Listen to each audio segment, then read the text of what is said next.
Zatanna is a highly underrated DC character. We've seen her in animated Justice League Dark movies, and we've seen her across multiple Justice League cartoons, but we've only seen her in live action once, and that was on Smallville.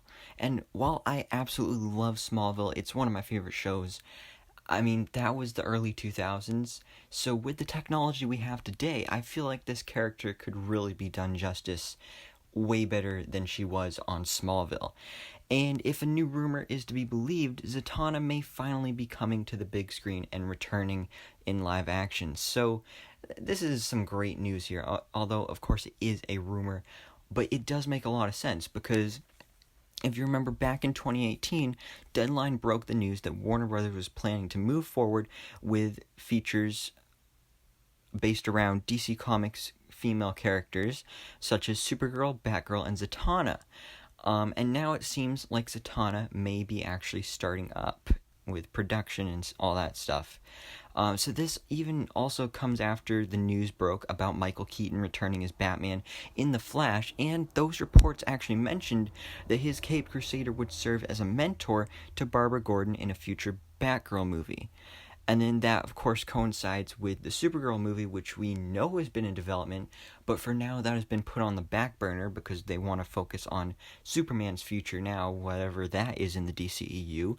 So that's already the first two characters taken care of. So then Zatanna, it would just make sense if this was in development as well.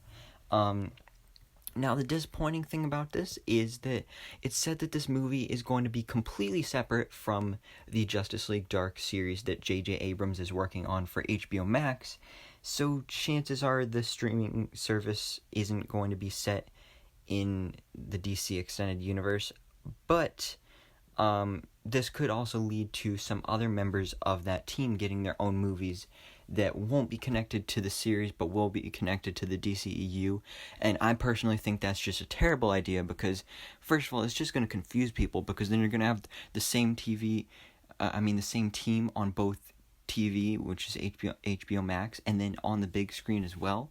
Like, that would just be so confusing having different versions of the team. But, I mean, despite all that, Zatanna is definitely a great character with a lot of potential. And while it is a shame that they won't be connecting it to the HBO Max series, which we know she's going to be a part of, I'm just excited to see this character, and a lot of people have been saying for a while that she deserves her own movie. There's a lot of potential here for her own movie and stuff, so I think it's a great idea. I'm really looking forward to seeing this, and it is just a rumor for now, so of course take it with a pinch of salt. However, it's very likely and makes a lot of sense that we will be getting a Zatanna movie at some point in the near future with the DCEU, and this may even be one of the two secret movies that will be announced at DC Fandome that I made a video about yesterday, which I will leave a link down in the description below. So, anyways, guys, what do you think about this? Do you want to see a Zatanna movie take place in the DCEU? Thanks so much for watching. If you enjoyed this video, please drop a like and hit the subscribe button so I can keep you up to date on everything that goes on in the DC life.